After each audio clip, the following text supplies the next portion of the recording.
एक मुलाकात ऐसी शख्सियतों के साथ जिन्होंने दिया है अपने जीवन को एक नया मुकाम। रूबरू कराएंगे ऐसी कुछ हस्तियों के साथ एक खास शख्सियत के साथ मुलाकात जयदेव पटेल के साथ नंबर 1 इंडिया न्यूज पर। नमस्कार व्यूअर्स, मैं जयदेव पटेल और आप देख रहे हैं नंबर 1 इंडिया न्यूज। आपका एक बार फिर स्वागत है एक खास शख्सियत के साथ मुलाकात प्रोग्राम में। आज हम बात करेंगे तिब्बत में आए विनाशकारी भूकंप को लेकर के, जो लगातार जो झटके महसूस किए जा रहे हैं, नेपाल हो, सिक्किम हो, भारत के अलग अलग राज्यों में। आखिर इसके पीछे क्या कुछ वजह है और तिब्बत में जो भूकंप आया इसके पीछे क्या कुछ मेन रीजंस हैं और इससे भारत के जो भूकंपीय क्षेत्र हैं उनको क्या कुछ सीखने की जरूरत है। इन्हें तामुद्र बात करने के लिए हमारे साथ खास सामान है राष्ट्रीय भूकंप विज्ञान केंद्र और पृथ्वी विज्ञान मंत्रालय के निदेशक doctor OP Mishra. Doctor OP Mishra, आपका बहुत स्वागत है आज हमारे प्रोग्राम में। जी डॉक्टर ओपी मिश्रा, आपसे मेरा पहला सवाल है कि तिब्बत में जो विनाशकारी भूकंप आया इसके पीछे की क्या वजह आप देखते हैं और वहां के जो भूकंपीय क्षेत्र हैं उससे ऐसा क्या कुछ है जिसकी वजह से भूकंप बार बार वहां पर आता है? देखिए, ये जो क्षेत्र जो तिब्बत का जो जियांगजंग का जो प्रोजेक्ट है, ये जहाँ पर हुआ है वहाँ छोटा छोटा अर्थ के पहले भी बहुत हुआ जी। लेकिन ये जो कल जो 6:35 और 18 सेकेंड के जो सुबह में जो हुआ है, जो मेन शॉक 7.1 मैग्नीट्यूड का, इसका location very nearer to tectonic collision boundary between India and Eurasian plate. So India and Eurasian plate का कोलिजन जोन है जिसको बोलते हैं इंडो सांको suture zone. This was actually the locking part of the Indian as well as the Eurasian plate, and it was very locked part. So due to this collision tectonic boundary, there is a continuous stress accumulation, and stress accumulation was exceeded the shearing bearing strength of the rock of the subsurface at the 20-23 kilometer. That's why ये earthquake हुआ। और ये बहुत ही harder domain है, harder rock, competent rock है तिब्बत को। आप देखेंगे सबसे पहले तिब्बत के ऊंचाई हिमालय से भी ज्यादा था जब तिब्बत बना था। आस्ते आस्ते धीरे करके अभी Himalaya is the highest peak. तो टेक्टोनिक अपहीवल्स हमेशा होता रहा है। वहाँ टेक्टोनिक कॉम्प्लेक्सिटी है जहाँ पर रॉक के स्ट्रक्चरल प्रॉपर्टीज वेरी करते हैं और बहुत से स्ट्रेस के चलते जो है वीक जोन तैयारी होता है और जिस कोई वीक जोन पर जो है ये टूटल हुआ है कल सुबह जी। डॉक्टर ओपी मिश्रा जी, अगर हम बात करते हैं तिब्बत में जो भूकंप आया उसकी गहराई जो थी वो लगभग 10 किलोमीटर थी और 7.1 की तीव्रता जो उसको दर्ज किया गया है। ऐसे में इसके पीछे क्या कुछ अनुमान लगाया जा सकता है? एक्चुअली इसका जो गहराई जो था वो 10 किलोमीटर फिक्स किया गया है। प्रोग्राम लोकेशन में प्रोग्राम होता है जी, जो उसको लैटिट्यूड लॉन्गिट्यूड निकालने के लिए उसको फिक्स कर दिया जाता है। लेकिन वो इसको यदि तथ्यात्मक ढंग से करें तो it was more than 10 kilometre है। ये करीब 20 और 25 के बीच कितने ही इसका है। लेकिन एनीवे इसका ये मतलब है कि रॉक का स्ट्राटा जो है, स्ट्रेस लेवल जो है काफी नीचे तक जो है एक्यूमुलेट हो रहा है।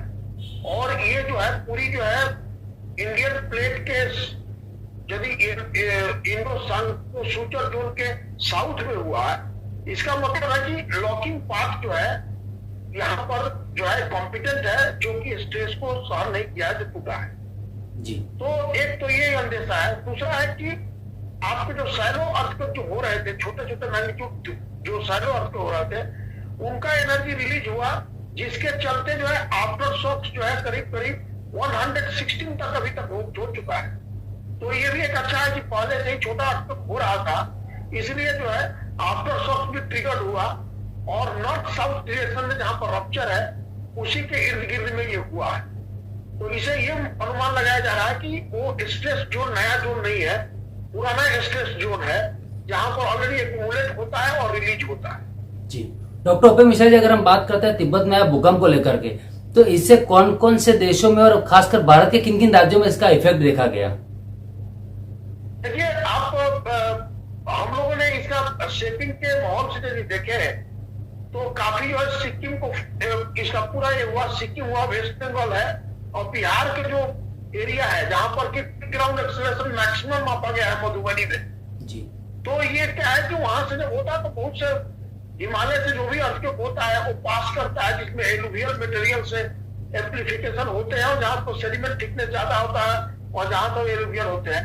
तो इस तरह से पूरे जो माहौल जो है, जो बॉर्डर एरिया है, नेपाल के बॉर्डर एरिया जो है उसे जो जुड़ते हैं वो काफी इससे प्रभावित हुए, क्योंकि नेपाल के नजदीक है और नेपाल से कनेक्टिविटी जो है इंडियन स्टेट्स में वेस्ट बंगाल, सिक्किम और आपका जो है बिहार के साथ है।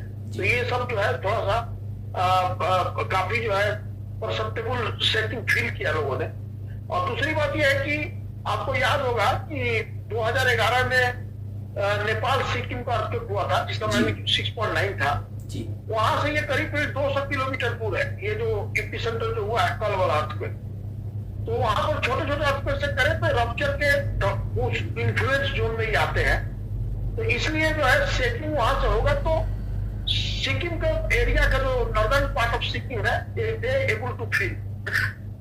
जी डॉक्टर ओपी मिश्रा जी, आपसे मेरा एक आखिरी सवाल है कि तिब्बत में जो भूकंप आया है उससे भारत के जो भूकंपीय क्षेत्र हैं उसको किस तरीके की सीख लेने की जरूरत है और कदम उठाने की जरूरत है, ऐसा आपको लगता है? देखिए, जो भी भूकंप अभी बार बार आ रहा है, सीख यही है कि अर्थक्वेक जो भी होता है उससे एक अलर्ट लेना है। यदि आपकी बिल्डिंग की कोई भी डैमेज हो रही है उसको जो है उसका जो है डैमेज को रिपेयर कराना, रेनोवेशंस कराना जरूरी है और डैमेज स्ट्रक्चर में नहीं रहना है। दूसरा, उसको एहतियात बरतनी है जहां पर शेकिंग जोन है, और जो आपके साइंटिफिक एक्सप्लेनेशन जो दिया जाता है उसी को सुना जाए, पब्लिक प्रोपेगेंडा में किसी पर न जाया जाए। और जो आपके ऑथेंटिक इंफॉर्मेशन गवर्नमेंट देती है उसको करें। गवर्नमेंट की जो भी सलाह दी जाती है, वहां पर जो भी आपदा जो राहत जो काम करने वाले जो सजेशन देते हैं वहां की बात मानी जानी चाहिए। स्ट्रक्चर जो भी बनाए जा रहे हैं, घर जो जितने बनाए जा रहे हैं सेस्मोजेनिक क्षेत्र में, वो जो है भूकंप अवरोधी जितने मापदंड है उसको मान के बनाया जाए। हैफेजर्डली और अनसाइंटिफिकली अनइंजीनियर्ड स्ट्रक्चर को न बनाया जाए, यही है। और यही आने वाले जो दिनों में हम देख रहे हैं कि कोई भी क्षेत्र जो है वर्ल्ड का भूकंप से छूटा नहीं है। कहीं भी भूकंप किसी भी टाइम में होगा, क्योंकि अर्थ का ये प्रोसेस है, स्ट्रेस एक्युमुलेशन होना और अर्थ का एक्युमुलेशन के बाद शेयरिंग स्टेट को एक्सप्लिट करना, टूटना, फिर एक्युमुलेट होना, ये जो है ये पूरी प्रोसेस चलता रहता है। उसमें आपको पैनिक नहीं होना है, लेकिन इतिहास बरत के रखना है और ये जानकारी जो है पब्लिक तक देना है, जिससे कि आने वाले ए में और भी अलर्टनेस किया जा सकता है। हम लोग साइंटिफिकली काम कर रहे हैं, हम लोगों को बताते हैं क्यों हो रहा है, कैसे हो रहा है, कहाँ तो पूरा रप्चर एरिया क्या है, उसको भी ध्यान देकर लोग सुने। यही है सुझाव। जी डॉक्टर ओपी मिश्रा जी, आपने हमारे लिए समय निकाला और महत्वपूर्ण जानकारी हमारे साथ साझा करी, उसके लिए आपको बहुत बहुत धन्यवाद। Thank you.